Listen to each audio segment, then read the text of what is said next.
سڵاو و ڕێز بۆی بینەرانی خۆشەویستی تەلەڤیزیۆنی کۆمەڵە بە یارمەتی هاوڕێیانی هاوکارم لە خزمەتەوەی عەزیزان بۆ پێشکەشکردنی گەشتی هەواڵەکانی سەر لە بەیانی ئەمڕۆی چوارشەممە.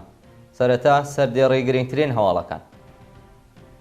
کۆبوونەوەی خانەنشینکراوانی کشوەری لە شارەکانی کوردستان و ئێران، لە سێدارەدانی بەندکراوێک لە زیندانی کرماشان، ڕفاندنی چالاکێکی مەدەنی لە پیرانشار، کاردانەوەکان بەرامبەر با هێرشە موشەکیەکانی ئێران بۆ سەر هەولێر، ناڕەزایەتی کرێکارانی شرکەتی ئایتۆکی ئێران لە ناوچەی ئازادگان، پۆلۆمکردنی 12 یەکەی سنفی لە مەراغا و دەستگرتنی ئەمریکا بەسەر بەلەمێکی پڕ لە کڵاوەی موشەکی ئێران لە دەریای سوور.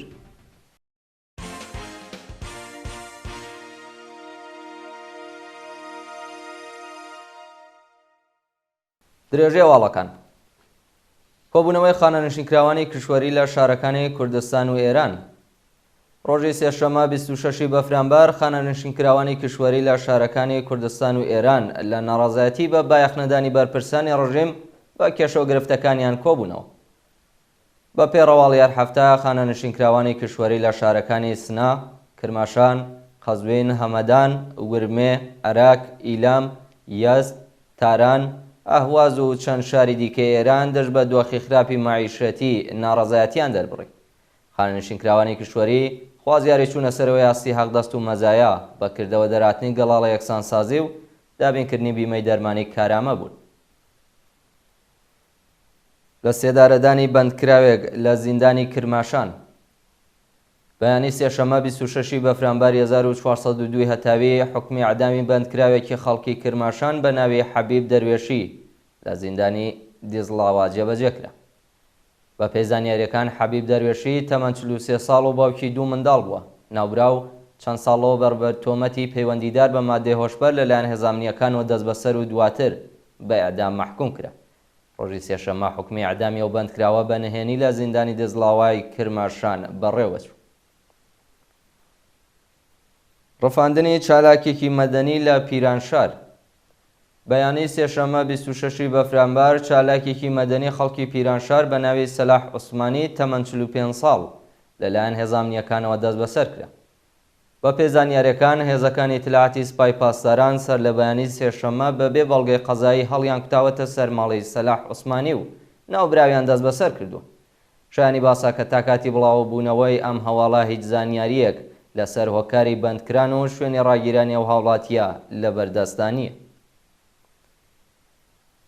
کاردانەوەکان بەرامبەر بە هێرشە موشەکیەکانی ئێران بۆ سەر هەولێر. شەوی دووشەممە 25 بەفرامبەر سوپای پاسداران بە پەهباد و موشک هێرشی کردە سەر ناوچەیەکی مەدەنی لە دەوروبەری شاری هەولێر و کاردانەوەی بەرێنی کۆمەڵگای جیهانی لێکەوتەوە. بە پێی زانیاریەکان لە هێرشەدا بەلانیکەم 5 کەس گیانیان لەدەستدا و چەند کەسی دیکەش بریندار بوون.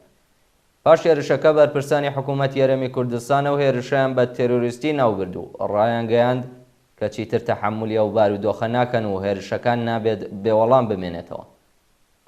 هەروەها بەرپرسانی حکوومەتی لە وڵاتانی ئەڵمان، بەریتانیا، ئەمریکا، چین و عێراق هێرشەکەیان بە توندی مەحکوم کرد.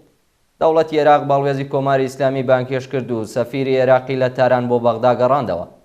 لە هەواڵێکی دیکەدا قاسم عەرەجی ڕاوێژکاری ئەمنیەتی ملی عێراق پاش سەردانکردنی هەولێر و ئەو شوێنەی موشەکباران کرابوو ئیدعاکانی سوپای پاسدارانی ڕەت کردەوە و ڕایگەیاند ئەو شوێنەی کراوەتە ئامانجە شوێنی مەدەنی بووە و پێشێلکردنی سەروەری خاکی عێراق بە هیچ شێوەیە قبوڵ ناکرێت.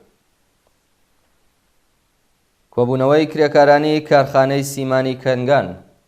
ڕۆژی سێشەممە 26 بەفرامبەر کرێکارانی کارخانەی سیمانی کەنگان لە پارێزگای بوشێر لە ئاست دۆخی خراپی پیشەی و مەعیشەتی ناڕەزایەتیان دەربڕی. بە پێی زانیاریەکان کرێکارانی کارخانەی سیمانی کەنگان لە ئاست نەدانی حەقدەستە دواخراوەکانیان ناڕازین و داوا دەکەن ڕێژەی حەقدەستەکانیان بە پێی هەڵیاژاری بچێتە سەرەوە. هەروەها حەقی بیمەکانیان بە ڕێکخراوی تامینی ئیجتیماعی پەرداخت بکرێت و چاکسازی لە مەعیشەتیان ئەنجام بدرێت. ناڕەزایەتی شرکەتی ئایتۆکی ئێران لە ناوچەی ئازادگان. بەیانی سێشەممە 26 بەفرامبەر کرێکارانی شاغڵ لە شرکەتی نەوتی ئایتۆکی ئێران لە ناوچەی ئازادگان لە ئاسکەمی حەقدەست ناڕەزایەتیان دەربڕی. کرێکارانی شاغڵ لە شرکەتی ئایتۆکی ئێران بە بەدەستەوەگرتنی پلاگارد خوازیاری پێدانی یەخدەستە دواخراوەکان پەرداختی قیبیمەکانیان و ڕێکخراوی تامینی اجتماعی و بەرنە سەرەوەی یاسی یەخدەست و مەزایە بوون. کرێکارانی ناڕازی هەروەها داوایان کرد ئیمکاناتی ڕەفاهی و بێداشتیان بۆ دابین بکرێت و کێشە و گرفتەکانیان چارەسەر بکرێت. هێرشی موشەکی سپای پاسداران بۆ گوندێک لە سنووری نێوان ئێران و پاکستان. ڕۆژی سێشەمە 26 بەفرامبار سپای پاسدارانی کۆماری ئیسلامی لە ڕێگەی موشەکەوە هێرشی کردە سەر گوندێک لە سنووری نێوان ئێران و پاکستان و وردەکاریەکانی هێشتا بڵاو نەکراوەتەوە.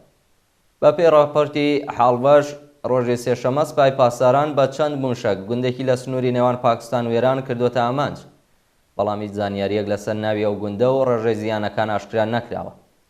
شایانی باسە کە بەرپرسانی سپای پاسداران هەڕەشەیان کردووە کاوانەی لە هێرشە تێرۆریستیەکەی کرماندا بەشدار بوون و یارمەتی تێرۆریستانیان داوا دووبارە دەکرێنە ئامانج. دەست بەسەرکردنی 5 شارۆمەندی بەلوچ لە چابەهار. ڕۆژی دووشەمە 25 بەفرامبار هێزانامنیەکانی ڕژیم لە شاری چابەهار 5 هاوڵاتی بەلوچیان دەست بەسەر کرد. بە پێی ڕاپۆرتی کەمپەینی چالاکانی بەلوچ هێشتا هۆکاری بەندکران، ناسناوی دەست بەسەرکراوان و شوێنی ڕاگیرانیان ئاشکرا نەکراوە. لە دوو ڕۆژی ڕابردوودا چەندین هێرش کرا بۆ سەر هێزەکانی ڕژیم لە ئیرانشار، خاش، ڕاسک و سەراوان و چەندین مامور کوژرا و بریندار بوون. بە بۆنەوە ناوەندە ئەمنیەتیەکانی کۆماری ئیسلامی شەپۆلێکی ڕەفاندنی وڵاتیانی بەلوچیان دەست پێ کردووە. پەروەندەسازی تازەی دەستگای قەزایی بۆ زەردەشت ئەحمەدی ڕاغب. زەردەشت ئەحمەدی ڕاغب بەندکراوی سیاسی و لە واژۆکارانی بەیانیەی دەست لە کارکێشانەوەی خامنەیی ڕۆژی سێشەمە 26 بەفرامبار لە ناڕەزایەتی بە پەروەندەسازی ناوەندە ئەمنیەتیەکان لە زیندانی خزل حەساری کەرەزمانی لە خواردن گرت. سازکردنی پەروەندەی تازە بۆ چالاکە کرێکاریە لە حاڵێکدایە کە ڕۆژی سێشەمە لەلایەن لقیەکی دادگای ئینقلابی کەرەجەوە بە تۆمەتی تەبلیغ دژی نظام محاکمە کرابوو. زەردەشت ئەحمەدی ڕاغب ماوەیەک لەوەبەر لەلایەن دادگای پێداچوونەوەی تاران و بە تۆمەتی ئیجتیماع و تەبانی دژبانیەتی وڵات و تەبلیغ دژی نظام بە 3 ساڵ و 9 مانگ زیندانی تەعزیری محکوم کرابوو. پۆلۆمکردنی 12 یەکەی سنفی لە مەراغە. لە چەند ڕۆژی ڕابردوودا ئیدارەی ئەماکنی مەراغە 12 یەکەی سنفی بە بیانووی ڕەچاونەکردنی یاسای شەرعی پۆلۆم کردووە. فەرماندەی ئینتیزامی مەراغە لەو بارەوە ڕایگەیاندووە لە سەرەتای مانگی بەفرامبارەوە تا بە ئەمڕۆ 12 یەکەی سنفی بە تۆمەتی بەڕێوەبردنی مەراسمی تێکەڵ لە ژن و پیاوی نامەحرەم و ڕەچاونەکردنی حیجابی ئیجباری پۆلۆم کردووە. هەروەها هۆشداری دراوەتە 170 یەکەی سنفی دیکە و 80 یەکەی سنفی خراونەتە ژێر چاودێری شەڕ. خۆپیشاندانی گەورەی کەشاوەرزان لە ئاڵمان. ڕۆژی سێشەمە 26 بەفرامبار هەزاران کەشاوەرزی ئاڵمانی خۆیان گەیاندە شاری بەرلین و بە 500 تراکتۆر شەقامەکانی دەوروبەری دەروازەی براندبۆرگیان داخست. کەشاوەرزانی ئاڵمانی ماوەی یەک هەفتەیە دژ بە سیاسەتی ڕیاضەتی ئابووریمانیان گرتووە و بڕیاریاندا بوو کە لە ڕۆژی 15 ژانڤیەوە لە شاری بەرلین خۆپیشاندان بکەن. کەشاوەرزان خوازیاری هەڵوەشاندنەوەی بڕیاری دەوڵەت بۆ وەلانانی یارانەی سوتەمەنی، هەرزانکردنی نرخی بەرهەمە کشت و کاڵیەکان و پێدانی پشکی سوتەمەنی تراکتۆرەکانیان بوون. و دوایین هەواڵ سەبارەتە بە دەستگرتنی ئەمریکا بەسەر بەلەمێکی پڕ لە کڵاوەی موشەکی ئێران لە دەریای سوور. ڕۆژنامەی واشنتۆن پۆست لە راپۆرتێکدا نووسیویەتی هێزی دەریای ئەمریکا دەستی بەسەر بەلەمێکی پڕ لە کڵاوەی موشەکی سپای پاسداران کە بۆ حوسیەکانی یەمەن لێردرابوو گرتووە. ڕۆژی پێنجشەمە 21 بەفرامبار لە ئۆپراسیۆنێکی نظامیدا هێزی دەریای ئەمریکا ڕێگری کرد لە گواستنەوەی چەک لەلایەن کۆماری ئیسلامیەوە بۆ حوسیەکانی یەمەن. ئەو کەشتیەی دەستی بەسەردا گیراوە هەڵگری پارچەی پێویست بۆ سازکردنی موشک بووە و لەلایەن ئەمریکاوە نوقمیاو کراوە. شانی باسە کە لە ئۆپەراسیۆنەدا 2 سەربازی ئەمریکی کەوتونەتە نێو دەریا و بێسەر و شوێن بوون. بینەرانی خۆشەویست گەشتی هەواڵەکانتان پێشکەش کرا. هەر شاد و کامەران.